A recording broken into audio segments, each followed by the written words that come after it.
নবদ্বীপে চন্দ নবদ্বীপ তুমি পরিপূর্ণ তোমারি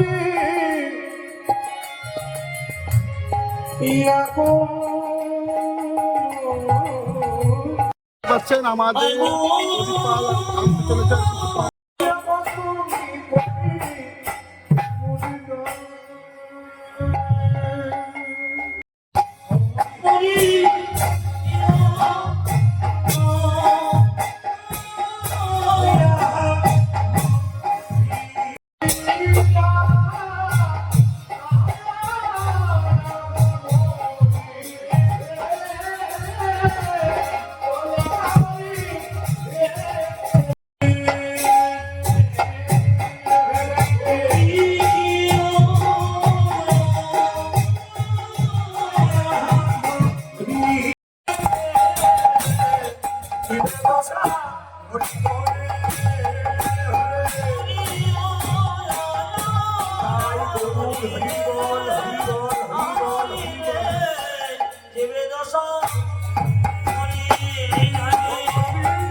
একজন সন্তান তার, এখানে একটা কথা বলি, কমিটিকে বলবো, এখানে কাউকে দাঁড় করাবেন না, সামনে কাউকে দাঁড় করাবেন না, সামনে দাঁড়িয়ে কোনো ব্যক্তি কোনো মতে গল্প করবেন না।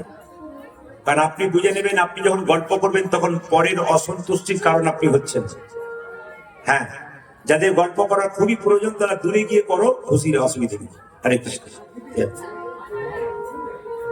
তো কীর্তন শুনে পুণ্য অর্জন হয়। একজন ভক্তিমতী মা বা ভক্ত বাবা যখন কীর্তন শুনে, শুনবেন সবাই, তখন তার সন্তান সন্ততির মঙ্গল হয়। তাহলে মা যদি তার সন্তানের মঙ্গল চান এবং তার সংসারের মঙ্গল চান, তাহলে ভক্তি ভরে কীর্তন শুনবেন। ব্যাংকের টাকা জমা দিলে যেমন 10 বছর পর ডবল হয়, তার সুদ নিতে যান, সেরকম হরিনামের ব্যাংকে যদি কেউ ভক্তি সম্পদ জমা দেন, কৃপা সম্পদ লাভ করবে। আর কীর্তন শুনতে এসে কেউ যদি গলযোগ করবেন, তাহলে গোলেমালেই জীবন চলে যাবে, শান্তিতে কাটবে না। ভগবান বললেন, এদিকে আমার যেখানে নাম কীর্তন হয়, যে ব্যক্তি বা কোনো মা যদি খুব শান্ত মনে বসতে পারে, সারা জীবন সে শান্তিতে থাকতে পারে। আর যদি হরিনামের আসলে সে কেউ গল্প করে অশান্তি করে, ভগবান বললেন ওর কোনোদিন জীবনে শান্তি হবে না, ওই চিরকাল অশান্তিতেই ভোগ করবে। তাহলে যদি আপনারা শান্তি চান, তাহলে চুপচাপ শুনবেন।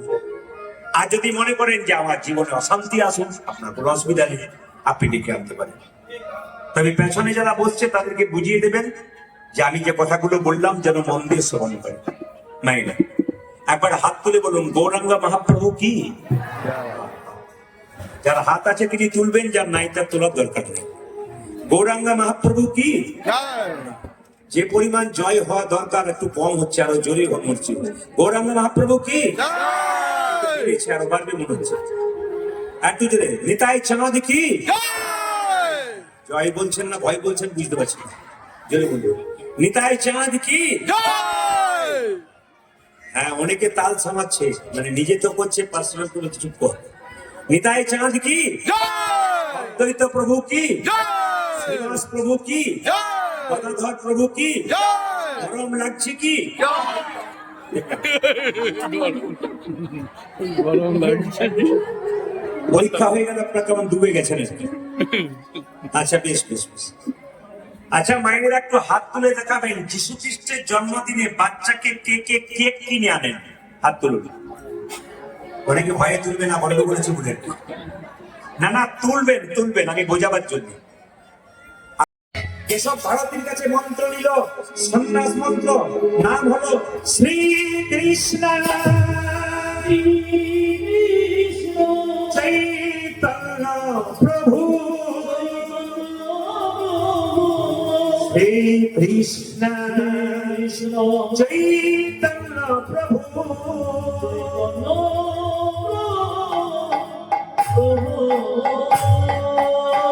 আচ্ছা আচ্ছা আচ্ছা আচ্ছা। শ্রী মানে কি? সুন্দর। মায়েরা বলেন না তো কাজে কোনো শ্রী নাই, মানে সুন্দর। শ্রী মানে সুন্দর, কৃষ্ণ মানে আকর্ষণ, চৈতন্য মানে চেতনা। আজকে যারা সংসার ত্যাগ করে কীর্তন শুনছিলেন তারা ব্রজগোপীর মতো। ব্রজগোপীরা যেমন গোবিন্দের বাসি সুরে রাসলে রাত্রিবেলায় চলে গিয়েছিল, সংসার ত্যাগ করে ঘরের কথা ভাবে নাই, ছেলের কথা ভাবে নাই, মেয়ের কথা ভাবে নাই। আজকে আপনার সবকিছু ত্যাগ করে ফেলে এসছেন আপনার তো ব্রজগোপী। এই ব্রজগোপীর পরিচয় আপনার দিচ্ছেন। যে মাঝে একটু জিজ্ঞেস করেনি, মায়েরা একজন হাতের মধ্যে মহাপ্রভুর জন্ম ফাল্গুন মাসের 6 তারিখে হয়েছিল।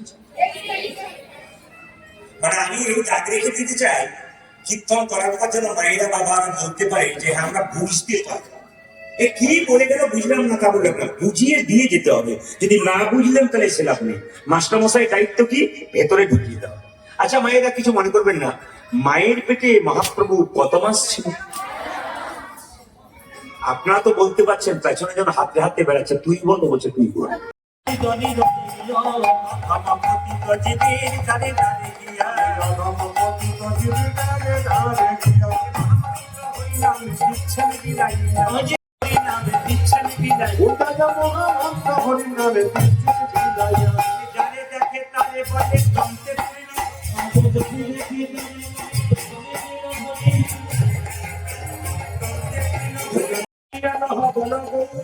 বাজারে যান, একটা গেরু বস্ত্র কিনে নিন, তিলক কিনে নিন, মালা কিনে নিন, এত মানে ইয়েকে রেখে কি বলে নাপিতকে দিয়ে একটু চুলটা রেখে দেবেন, বাস আপনি শেখা আপনাকে সাধু সাজাবেন না। সাধু সাজিলে হবে না, ভেতরটাকে সাজাতে হবে। যার ভেতর ভালো জগতে সব ভালো, যার ভেতর ভালো নাই কোনো কিছুই ভালো নাই। দেখবেন যারা বিশ্ব সুন্দরী হয় পেপারে, আপনারা কি ভাবেন পৃথিবীর সবচেয়ে দেখতে সুন্দর? না, ও শুধু সুন্দর নয়, ও সমস্ত কার্যকলাপ সুন্দর। এমনি বিশ্ব সুন্দরী হয় না, কিন্তু তার পড়াশোনা সুন্দর। আর আপনারা ভাবেন যে বিশ্ব সুন্দরী মানে পৃথিবীর সবচাইতে সুন্দর, না, তার বহু কিছু কোয়ালিটি দরকার আছে। যারা কীর্তন শুনছেন মন দিয়ে শুনবেন, দেখবেন বিখ্যাত বিজ্ঞানী সুনিতা উইলিয়ামস চাঁদে গিয়েছিল না? যারা জানা আছে, বাবারা জানেন, মায়েরা জানেন যে চাঁদে একটি মেয়ে গিয়েছিল, তার নাম সুনিতা উইলিয়ামস। 1.5 ঘন্টা 2 ঘন্টা পড়লাম, তো 3 ঘন্টা মাত্র ঘুমিয়েছি, এখানে এসেছি আপনাদের কাছে। আবার কালকে চলে যাবো। এখান থেকে প্রায় 8 ঘন্টা রাস্তা, 7.5 থেকে 8 ঘন্টা। মালদা পেরিয়ে অনেকটা। কি আমাদের পাড়ার ভম্বল একটু চাকরি টাকরি পেয়ে ও বলে ভগবান বলে কিছু নয়, আমি খেটে খাই তাই পাই। ওর বিশ্বাস হয় না। আমাদের পাড়ার ভম্বল চিনতে পারলো না 10,000 টাকা চাকরি করে, আর প্রেমানন্দ মহারাজকে যে বিশ্ববিখ্যাত ক্রিকেটার চিনতে পারে। বিদেশ থেকে দেখবেন মায়েরা, বিদেশ থেকে যখন ইংল্যান্ড আমেরিকা থেকে মায়াপুরি কেউ আসে না, ওরা বলে হরে কৃষ্ণ বলতে পারে না, হরে কৃষ্ণ। ওরা বলতে পারে না তবু বলে, আমরা বলতে পারি না তবু বলি না, আমরা বলতে পারি তবু বলি না। এটা হচ্ছে আমাদের লজ্জা। ওরা বলতে পারে না, হরে কৃষ্ণ বলতে পারে না, হরে কৃষ্ণ বলতে পারে না তবু বলে, এটা ভালো। আর লজ্জা আমাদের, বলতে পারি তবু বলি না। কোথায় হিন্দু ধর্ম টিকে থাকবে? মরবেন একদিন, সেই দিন বুঝবেন যে কোথায় যাচ্ছে। মহাপ্রভু যে ধন দিয়ে গেলেন সেটাকে রাখবার চেষ্টা করবেন। আসুন, সাধু সঙ্গ কাকে বলে? ভগবান কৃষ্ণকে নারদ মুনি জিজ্ঞেস করছে, প্রভু সাধু সঙ্গ করলে কি হয়? মানে আপনারা যেটা করছেন সাধু সঙ্গ, সাধু সঙ্গ করলে কি হয়? ভগবান বলল, নারদ তুমি এখান থেকে 2 কিলোমিটার দূরে যাও, যাকে প্রথম দেখবে তাকে জিজ্ঞেস করবে সাধু সঙ্গ করলে কি হয়। তো 2 কিলোমিটার দূরে গেছে, কাউকে দেখতে পাই, তো গোবরে পোকা। পোকা এ কেউ কোথাও নাই, তুই বল সাধু সঙ্গ করলে কি হয়? পোকাটা মরে গেল। ভগবান কেস করছে, প্রভু এই তোমার সাধু সঙ্গ, যাকে জিজ্ঞেস করলাম সেটা তো মরে গেল। ভগবান হচ্ছে নারদ আরো 5 কিলোমিটার দূরে যাও, যাকে প্রথম দেখবে তাকে জিজ্ঞেস করবে সাধু সঙ্গ করলে কি হয়। তো 5 কিলোমিটার দূরে গেছে, মা কাউকে দেখতে পাইনি। দেখতে পেল কি, গাছের গর্তের ভেতরে একটা পাখির বাচ্চা মুখ বাড়াচ্ছে। ওকে জিজ্ঞেস করলো, এই পাখির বাচ্চা সাধু সঙ্গ করলে কি হয়? পাখির বাচ্চাটাও মরে গেল। ভগবান কেসে বলছে, প্রভু আর যাবো না। বলে, কেন? এই তোমার সাধু সঙ্গ, যে বেটাকে জিজ্ঞেস করছে বেটা মরে যাচ্ছে। ভগবান বলছে, আরো তুমি 10 কিলোমিটার দূরে যাও, যাকে প্রথম দেখবে তাকে জিজ্ঞেস করবে সাধু সঙ্গ করলে কি হয়। ঘাস খাচ্ছে, ওকে জিজ্ঞেস করলো, এ বাছুর সাধু সঙ্গ করলে কি হয়? বাছুরটাও নেতাই গোল হরি বলবে, আমি আর যাবো না তোমার কোথায়। খালি সাধু সঙ্গ না ছাই। বলে, কেন? যাকে জিজ্ঞেস করছি সে বেটা মরে যাচ্ছে, আমি আর যাবো না। ভগবান বলছে, নারদ রাখে হরিত, যেটা বলি রাখে হরিত আর মারে হরিত। আমার না হইলে মনে হয় ভালো হতো, আপনারা তো সবই জানেন। কি বললাম? রাখে হরিত, যেটা বলুন, আর মারে হরিত। এখন নারদ বলছে, প্রভু তোমার কথাতে বিশ্বাস নাই, কি হবে বলা যায় না। বলছে, একবার যাও না। বলে, কোথায়? শেষবারের মতো 15 কিলোমিটার দূরে একটা জঙ্গল আছে, বিরাট রাজবাড়ি আছে, রাজার আমি চাই। মায়েরা নারদকে চেনেন? ভক্ত ভগবানের মধ্যে মিলন ঘটিয়ে নারদ যাচ্ছে বিনাটি বাজিয়ে, তিনি রবিদারি কোথায় যাচ্ছে?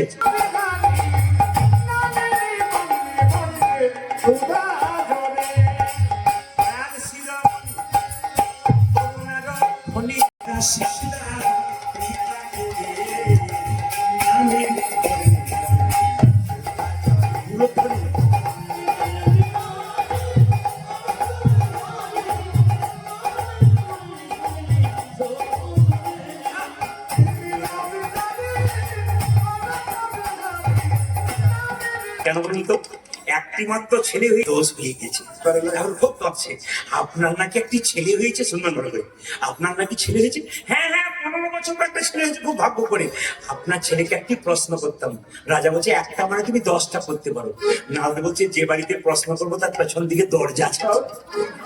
কিছু বুঝলেন? ঠাকুমা 99, নাও থাকবে না, বেলুন নিয়ে যেতে হবে, কারণ ওই যে এটাই করবেন। এ সব জায়গাতে, শুধু এখানে নয়। এমন একটা ব্যাপার, বাচ্চাদের মাও থাকতে পারে না, মায়ের ঠাকুমাও থাকতে পারে না। বাচ্চাটা কি, যেমন রাধা রানী কি, শ্যাম সুন্দর কি। আচ্ছা মায়েরা, যেই না বলেছে যে 10টা দরজা আছে, সঙ্গে সঙ্গে ছেলেটি শুয়ে আছে। নারদ জিজ্ঞেস করছে, সাধু সঙ্গ করলে কি? এই না পালাতে যাচ্ছে, ছেলেটি বললো দাঁড়াও। নারদ বলছে, তাহলে বেটা মনে ভূত হয়ে গেছে। এই শোনো নারদ মনি, সাধু সঙ্গ করলে কি হয়? প্রথমে ছিলাম গোবরে পোকা, তোমার মতো সাধু সঙ্গ করে আমি হলাম পাখির বাচ্চা। উন্নতি হলো না অবনতি হলো? যদি বলুন, তাহলে এই যে কীর্তন শুনছেন, সাধু সঙ্গ করছেন, উন্নতি হবে না অবনতি হবে? যে অবনতি হবে। এইদিকে তারপর তোমার মতো সাধু সঙ্গ করে আমি হলাম পাখির বাচ্চা থেকে গাভীর বাচ্চা। তারপর তোমার মতো সাধু সঙ্গ করে গাভীর বাচ্চা থেকে আমি হলাম রাজার ঘরের বাচ্চা।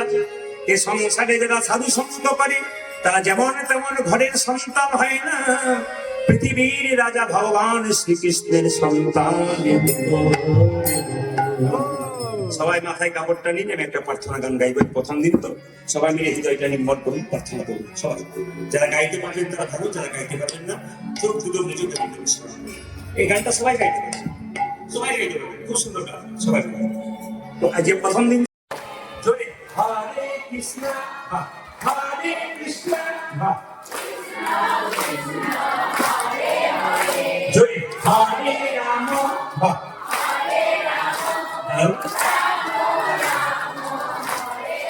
আরেকবার হরে কৃষ্ণ উচ্চ স্বরে।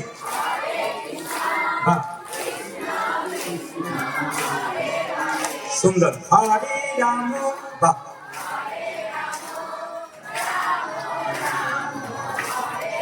রাম রাম কৃষ্ণ হরে হরে রাম হরে রাম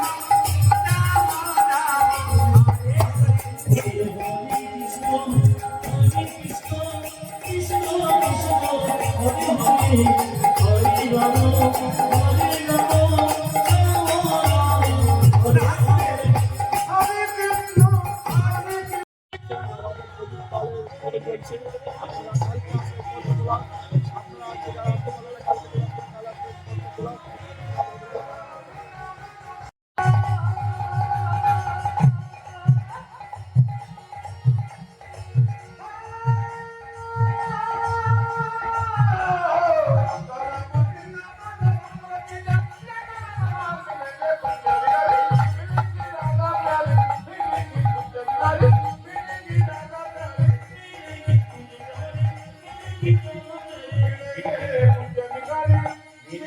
আচ্ছা জোরে বলবেন, রাধারানীকে ভালোবাসেন তো? জোরে বলুন, বাসেন তো? সিরিয়ালের দিব্যি করে বলুন। এখন তো মাটালি দিব্যি খাই না, সিরিয়ালের দিব্যি খাই। রাধারানী কি কিছু জানি না। উনি বলছেন এ কি বলছে, সবাই তো পালা করে, আপনি পালা জানেন না? বললাম না। তবে কি জানেন? বললাম লীলা জানেন। কীর্তনের পালা হয় না, মূর্খ লোক জিজ্ঞেস করে পালাটা হয়, কিন্তু বুদ্ধিমান লোক জিজ্ঞেস করে লীলা। কৃষ্ণের সব লীলা, একটাও পালা হয়। পালা কোনটা? নাটকে যাত্রার পালা। কিন্তু কোনদিন কীর্তনে জীবনে দুটো হয় সবাই জানে, একটি আশার পালা আর একটি জোরে বলুন। আচ্ছা এবার ঠান্ডা মাথায় উত্তর দিন, যারা কীর্তন শুনতে এসেছেন কোন পালা শেষ হয়েছে জোরে বলুন। এতই যদি বুঝছেন, যাওয়ার পালাটা বাকি আছে। সাদা চুলে বদরি দিচ্ছেন, দরজা দিয়ে মৃতদেহ নিয়ে যাচ্ছে, বলো হরি হরি বলো হরি হরি। প্রণাম করেন পরিষ্কার, কিন্তু যিনি হেলতে তুলতে যান দরজা দিয়ে, উনি শিখিয়ে দিয়ে যান, আমাকে দেখে শিখে নাও। যতই পাউডার মাখো, লিপস্টিক মাখো, আর গাড়ি করো বাড়ি করো, অহংকার করো, টাকার গ্রহণ দেখাও, আমাকে দেখে শিখে নাও। যতই সোনার ছক, রাধে রাধে। আস্তে আস্তে দেখি তবু শিখি না, না শব্দ করবেন না, দেখি তবু শিখি না। যেখানে দেখবেন ছাগল কাটা হয়, কসাইখানা, একটা ছাগলকে দেখবেন কেটে ছালটা ছুঁড়ে খেয়ে নাও তারপরে আসবে। পাশে একটা ছাগল বসে বসে দিব্যি কাঁঠাল পাতা চিবুনি। ও জানে না যে পর লাইনটা আমরা আছি।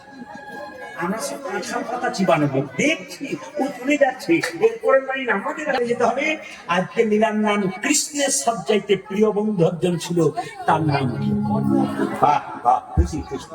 আমি যে জায়গাতে এই লীলাগুলো করি, যে কোনো লীলা করি, বাচ্চা কাকে এত বৃষ্টি হচ্ছে, ওর মধ্যে বাচ্চা থেকে বয়স্ক পর্যন্ত একটা একটা করে প্রশ্ন করছে, জোরে চিৎকার করে বলছে আমরা সব বুঝে গেছি। ওরা বুঝেছেন তো? ওরা হ্যাঁ বুঝেছি, আপনারা বুঝবেন।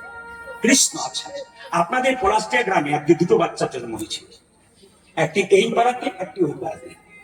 একটি ছেলে সোনার চামচ মুখে নিয়ে বড় লোকের বাড়িতে জন্ম নিল, আর একটা ছেলে ভিকারির বাড়িতে মায়ের দুধ পাচ্ছে না জন্ম নিল। তাহলে একজনে ভালো কর্ম ছিল, বড় লোকের বাড়িতে সোনার চামচ মুখে নিবি জন্ম নিল। একজনে খারাপ কর্ম ছিল, ভিখারি করে জন্ম নিল। জন্ম হোক যথা তথা, কর্ম যেন তো ভালো। আমি আপনাকে তোকে লোকে ভালোবাসে, আমি ভালোবাসি নাকি না? কোকিল বলছে বুঝতে পারিস না? বলছে না বুঝতে পারি। ওরে কাক, তোর গলার কণ্ঠস্বর কর্কশ, মিঠা নাই, আমার গলার কণ্ঠস্বর ভালো, তাই তো মানুষ আমাকে ভালোবাসে। আপনার বাড়িতে কেউ যদি যায়, রামকৃষ্ণকে বললে দুটো মিষ্টি জল দিতে পারো না পারো, হেসে হেসে দুটো মিষ্টি কথা তত বল। আমি এই কথাগুলো জীবন বলে যাচ্ছি না, এগুলো প্রদীপ বলে একটা কথা, সব বড় বড় মহাজনের কথা, এবং অমৃতের মতো কথা যদি কেউ নেয় জীবন পরিবর্তন। আপনাদের আশীর্বাদ মাথায় নিয়ে যতদিন ধরে কীর্তন করছি। মধু ব্রাহ্মণ, মায়ের নাম কি? রচনা দেবী। সিনেমার রচনা নয় কি, রচনা দেবী। বাবার নাম মধু ব্রাহ্মণ। এবার গাই তাহলে আপনার বুঝতে পারবেন কোন মাসে কখন জন্ম নিল। ব্রাহ্মণের মতো বলে গো, বৃন্দাবন ধাম, এই ধর্মপ্রাণ ব্রাহ্মণ মধুকে বলে গো। আজ বৃন্দাবন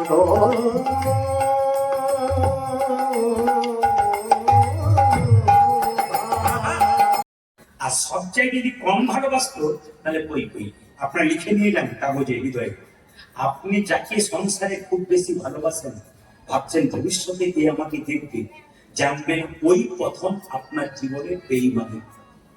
তাই রাজার সঙ্গে কোন আঙুলটা নষ্ট হয়েছিল বলে বলুন, এই তর্জনীটা বলে যদি কোন স্ত্রী তিনজন স্ত্রীর মধ্যে যদি পরিষ্কার করতে পারে, লালা দিয়ে, মুখের লাল দিয়ে ভালো হতে পারে। আচ্ছা কিছু মনে করবেন, এতজন মায়েরা এসছেন, হাত তুলবেন কি? তবে জিজ্ঞেস করতে হবে, আপনার স্বামী ধরুন আঙুলটাতে ঘা হয়েছে, ডাক্তার বলেছে তোমার স্ত্রী যদি আঙুলটা মুখে দিয়ে লালা দিয়ে পরিষ্কার হবে, আঙুল ভালো হয়ে যাবে। আপনারা এতজন কীর্তন শুনতে এসছেন, কে কে আঙুলটা চুষে ভালো করতে পারবেন? হাত তুলে দেবেন নাকি? দাদা দেখুন কজন হাত তুলেছি, খুব তো ভালোবাসেন, সোনার মালার বালা, দেখুন কি অবস্থা। যদি 12-13 তুলেছিল তো হাফ হাত তুলে নামিয়ে দিয়েছে। বাজারা ডবল এসছে, মানে স্ত্রী এখানে বসেছে, স্বামী চেয়ারে বসেছে, আবার তাকিয়ে দিচ্ছে আমাদেরটা তুলেছে। দেখছেন যেরকম রাধে রাধে। আচ্ছা বেশ, পারবেন কি না পারবেন দেখুন। রাজা দশরথ বলল, কৌশল্যা ওই দেখি দেখি দেখি এসো। স্বামী কি আঙুলটা প্রশ্ন করতে পারে না? যাকে বেশি ভালোবাসতে বেইমানি করবে না। আমি সব পারবো স্বামী, তোমার আঙুল। আচ্ছা সুমিত্রা তুমি না, দিদি যা বলেছেন তাই আমি পারি। যাকে ডাকলো না, যার প্রতি ভালোবাসা নেই, সেই কই কই ছুটতে ছুটতে এসে বললো স্বামী দেখি তোমার আঙুল দেখি। তুমি পরিষ্কার করবে? হ্যাঁ গো, দেখি দেখি দেখি দেখি দেখি দেখি দেখি। আঙুলটা নিয়েছে। আচ্ছা কৌশলটা কোন না সুমিত্রা কোন? স্বামী মেয়েদের সবচাইতে দামি জিনিস সিঁড়ি সিঁদুর আর হাতে সব অত্যন্ত শিক্ষার জিনিস, প্রেমের জিনিস, ভক্তির জিনিস। শুনতে পারলে, হৃদয়ে নিতে পারলে জীবন পরিবর্তন হয়। স্বামী মেয়েদের সবচাইতে দামি জিনিস সিঁড়ি সিঁদুর হাতের শাখা। ওই দুটো চলে গেলে মেয়েদের দাম থাকে না। একটা মেয়ের গর্ব অহংকার সিঁড়ি সিঁদুর হাতের শাখা। মায়েরা কয়েকদিন আগে একটা বাড়িতে গান করছিলাম, একটা 21 বছরের মেয়ে বিয়ে হয়েছে, সিঁড়ি সিঁদুরটা নিচ্ছে আর এর উপর আঁচলটা পেতে আছে আর সিঁদুর নিচ্ছে। আমি বসে আছি, আমি দেখছিলাম লক্ষ্য করে মেয়েটি সিঁদুর সিঁদুর নিয়ে মুছে আমাকে সে পড়ানো করতে। এগুলো শুনবে, এগুলো জীবনে কাজে লেগে যাবে। প্রত্যেকটি নারী জাতির জীবনে সুন্দর আইন যদি পেতে হয় স্বামী, আপনাকে কর্তব্য। পুরুষ তো রোজগার করার জন্য বাইরে যায়, সারাদিন পরিশ্রম করে। আপনি সংসারের লক্ষ্মী, আপনি সংসারটাকে ধরে রাখবেন, আপনি অলক্ষ্মী হবেন না। পুরুষের রোজগারের কষ্টে টাকা আপনি যত্ন করে রাখবেন, আপনি লক্ষ্মীর চাপি সংসারকে ভালো করে তৈরি করবেন। স্বামী মেয়েটি বলল আমার মা শিখিয়ে দিয়েছে। আমার তোমার মা যদি কাছে থাকতো না, তোমার মাকে একটা প্রণাম করতে। তিনি সেরকম মায়ের সন্তান যে মা তোমাকে আচার শেখাতে দিয়েছে, যে মা টাকা পোশাক করে রাস্তা দিয়ে বেরোয়, তার বাচ্চাকে সেই মাকে শিক্ষা দেবে।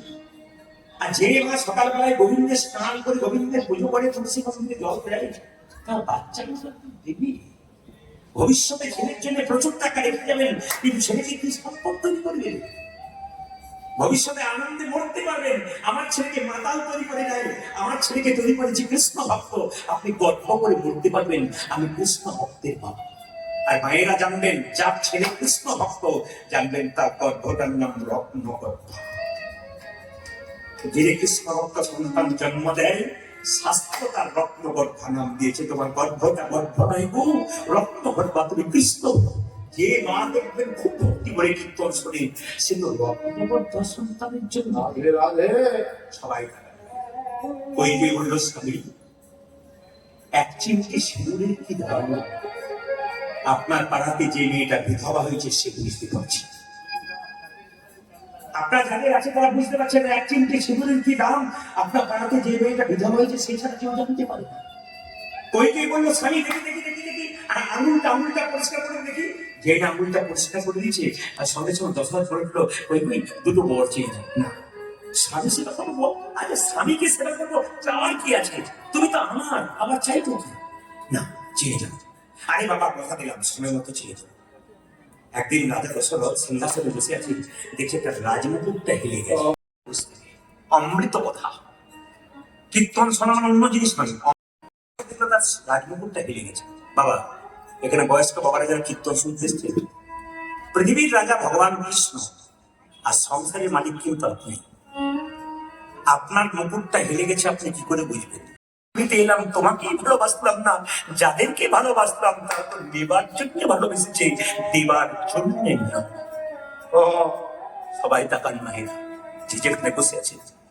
সঙ্গে সঙ্গে রাজা দশরথ সিংহাসন থেকে নেমে বলল, রামকে রাজা করবো। রাধে রাধে। খবরটা চারিদিকে ছড়িয়ে গেল, রাম রাজা হবে। কই কই ফুলের মালা গাঁথছে, আমার রাম রাজা হবে। টাকা বলে যদি আপনার কানের সামনে কেউ বারবার গল্প করে, মন্থরার পাঠিয়েছি বসে আছে, ওইদিকে তাকাবেন না, আপনার সব জানি। যখনই বুঝবেন আপনার কানের সামনে কেউ গল্প করছে, আপনি এখানে দাঁড়িয়ে বলে দিলাম, আপনি বুঝে নেবেন মন্থর এসছে, ওইদিকে তাকাবেন না, আপনার সব শেষ হচ্ছে।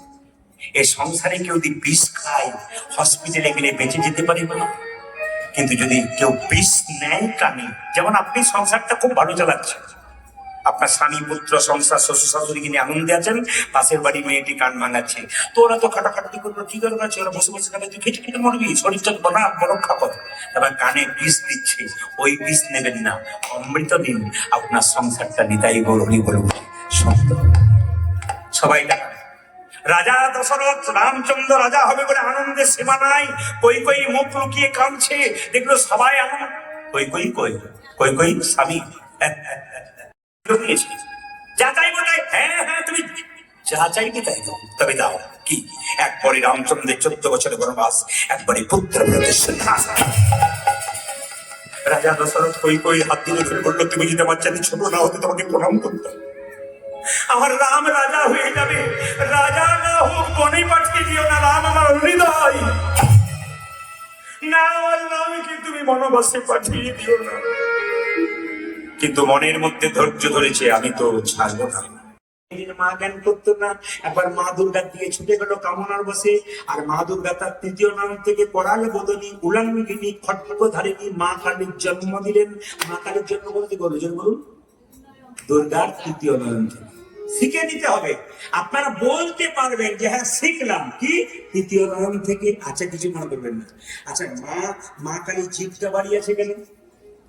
অনেকে বলে শিখে পা দিয়েছে তাই, তা না। মা বলছে জীব লালসার প্রতি। একজন স্ত্রী একজন স্বামীর মানসিক রোগের ডাক্তার, একজন বিখ্যাত মানুষের উক্তি আমি সেদিন পড়ছিলাম ফেসবুকে। একজন স্ত্রী একজন স্বামীর মানসিক রোগের ডাক্তার। কেন? স্বামী যদি উল্টো পথে চলে যায়, স্ত্রী তাকে সোজা করে নিতে পারে, আমি ক্লান্তি দূর করতে পারি। স্ত্রী কিন্তু মানসিক রোগের ডাক্তার। হ্যাঁ, একজন আমাদের স্বামী বিবেকানন্দ বলেছেন, a lamp does not burn without oil, so a man can not live without God. শুনবেন ভালো করে, a lamp does not burn without lamp, so a man cannot live without God. একটা ল্যাম্প যেমন তেল ছাড়া জ্বলতে পারে না, একজন মানুষ ভগবান ছাড়া বাঁচতে পারে না। খুব মাথায় রাখবেন কথাগুলো। আচার্য বিভাগ বেরোভাবে বলেছেন, দুদিন পরে দেখা তো হবে। বলছে শোনো, বন্ধু যদি বন্ধুর কাছে যেতে হয় কিছু নিয়ে যেতে হয়। শুধু আমার স্ত্রী জিজ্ঞেস করলো, তোমার বন্ধু কি খেতে ভালোবাসে? বলে চিড়ের নাড়ু খেতে ভালোবাসে। স্ত্রী বলল, স্বামী চিড়ের নাড়ু কোথায় পাবো? বলে কেন? আরে বাবা, আমরাই তো খেতে পাই না। গোবিন্দ, তবে হ্যাঁ স্বামী কথা দিলাম, আমার ছেলে খেতে পায় না, আমি খেতে পাই না, তুমি খেতে পাও না, কিন্তু গোবিন্দের সেবার জন্য ছাড়বো না। স্ত্রী ছেঁড়া কাপড়টা পরেই চললো দরজায় দরজায় ভিক্ষা করতে।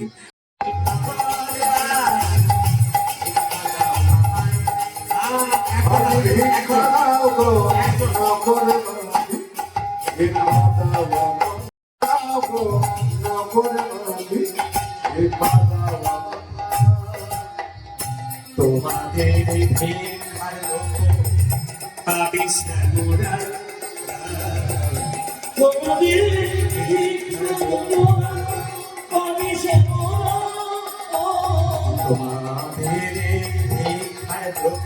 এত কষ্ট কেন? কৃষ্ণকে ডাকতে গেলে এত কষ্ট কেন? এত যন্ত্রণা কেন? বারবার পাচ্ছে ভক্ত যখন ভগবানকে ডাকে, তার অঙ্গে যত না আঘাত লাগে, ভগবানের অঙ্গে তার চাইতে হৃদয় যারা চেয়ারে বসে আছেন, যারা নিচে বসে পাটা ঘোরাচ্ছে, মানে পা ঘোরাতে ঘোরাতে যাচ্ছে, একটু লক্ষ্য করবে, সবাই উঠবে নেবেন। মানে কিভাবে যাচ্ছে দেখুন, সুদামা তো পায়ে কাটা ফুটেছে আর পাটা ফেলতে পারছে না, এইভাবে যাচ্ছে। কোথায়? কৃষ্ণের কাছে। কতটা পথ? ওই কৃষ্ণ কোথায়, কৃষ্ণ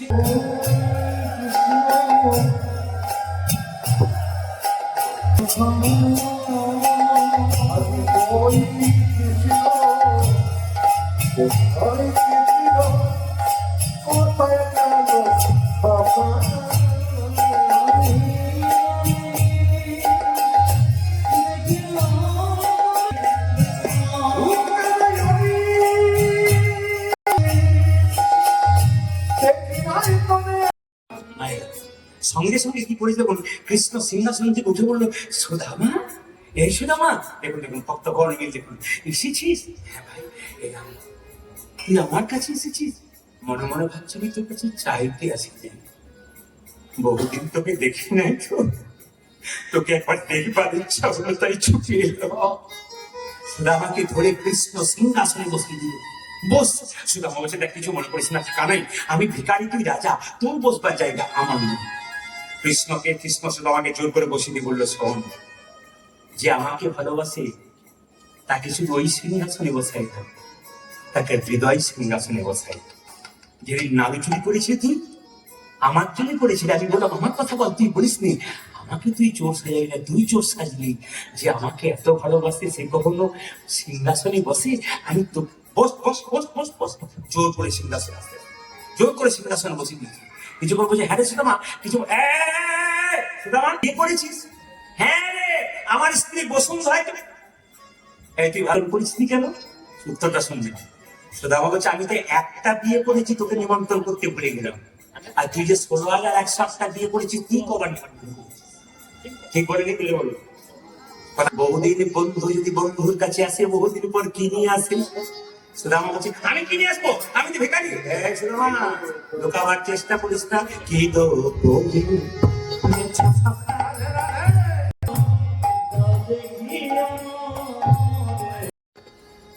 বুঝতে পারছেন? এবার দেখি, এবার বন্ধ।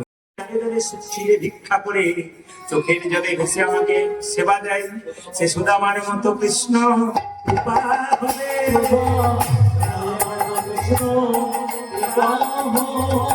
সুদামার মতো কৃষ্ণ কৃপা হবে।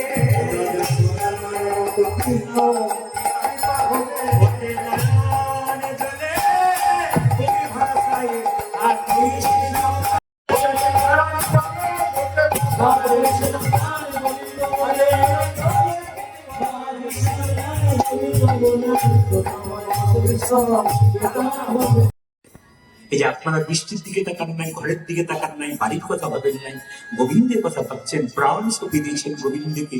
হে গোবিন্দ তোমার গোলাম বলে, গোবিন্দ কখনো ভক্তকে কষ্ট দিতে পারে? এরকম প্রাণ মন দিয়ে যদি কীর্তন শোনা যায়, বাবা, গোবিন্দ কত কষ্ট দেয়। সুদামা কৃষ্ণ আছে, শুনতে পারো, সুদামা কৃষ্ণের কাছে 10 দিন ছিল। এই যে 10 দিন ছিল, কিন্তু কিচ্ছু চাই না। আমি হুগলিতে যেখানে গান করি, যাদের ওখানে, সেখানে একটা ভীম পুজো হয় এবং খুব গ্রাউন্ডের মধ্যে গান হয়। পরপর 3 বছর করেছিলাম। ওরা আমাকে খুব কষ্ট পেয়েছে, বসে যাইনি বলে। এই ডেটটাতে হয়, কিন্তু এত কষ্ট পেয়েছে, আমাকে ফোন করে বলে, দাদা সত্যি আপনি অন্য কৃষ্ণের কাছে তোমার 10 দিন, কিন্তু কিচ্ছু চাই নাই, সবাই থাকান। আমরা মন্দিরে বসে কত কিছু চাই। সুদামা যখন চলে যাচ্ছে, কৃষ্ণ তো বলছে, ভাই কিছু মনে করিস না, এবার আমাকে যেতে হবে। মনে মনে কৃষ্ণ মনে হয়, সুদামা তুই আমার কাছে 10 দিন রইলি, কিচ্ছু চাই। কত ভক্ত আমার মন্দিরে বসে খালি আমার কাছে চেয়ে যায়, আমাকে দেয় না রে, কেউ দেয় না, শুধু চেয়ে যায়।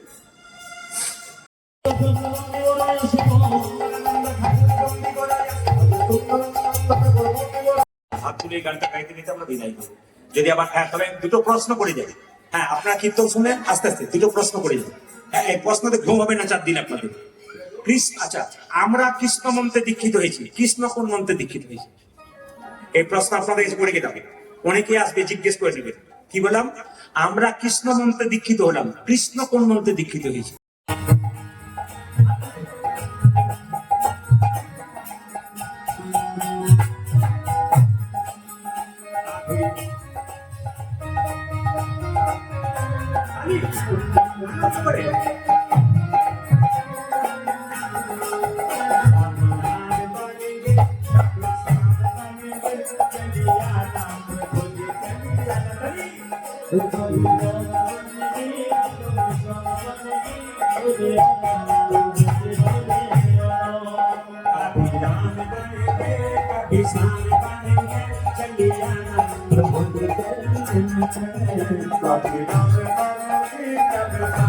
बोलना पड़ेगा, बोलना पड़ेगा। কথা দিয়ে দিলাম আমি, কথা দিয়ে দিলাম 21 বছর পর আমি একবার আসবো। তার আগেই আসতে হবে। 21 বছর পর একবার ডাকে আর না ডাকে আমাকে 20 বছর যা হবে। রাধে রাধে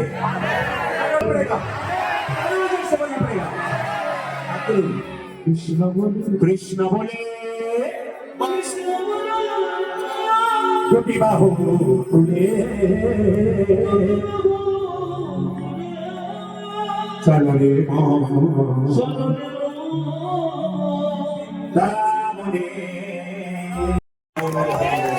কৃষ্ণ বলে বাহু তুলে চলো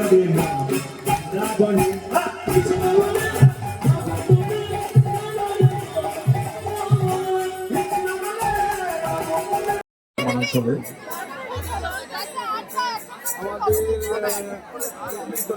আমরা ঠাকুর শিশু বাবা সরস্বতী মশাইয়ের আশীর্বাদ মাথায় নিয়ে এই 50 বছর ব্যাপী হরিনাম সংকীর্তন আয়োজন করেছি। আজ প্রদীপ পাল মহাশয় আপনাদের সামনে আজকে প্রদীপ পালের যদি কোনো ভক্ত সেটা পেয়ে থাকেন